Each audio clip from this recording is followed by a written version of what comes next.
GST না দিলে সরাসরি আইনের আওতায় আনা হবে বলে শনিবার জানিয়েছেন মুখ্যমন্ত্রী ডক্টর মানিক সাহা। মানুষের জন্য উন্নয়নমূলক কাজ করছে সরকার, এক্ষেত্রে প্রয়োজন অর্থ। প্রযুক্তি ব্যবহার করেই বন্ধ করা হবে কর ফাঁকি বলে এদিন সাংবাদিকদের এক প্রশ্নের উত্তরে জানিয়েছেন মুখ্যমন্ত্রী ডক্টর মানিক সাহা।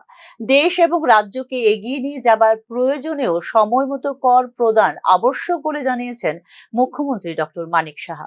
থেকে শুরু করে যে ধরনের আমাদের প্রযুক্তি ডেভেলপ করেছে, যে জিএসটি না দিয়ে কেউ যদি থাকতে চায় তাহলে he or she should be behind the bar. পরিষ্কার, এর মধ্যে প্রশ্নই ওঠে না।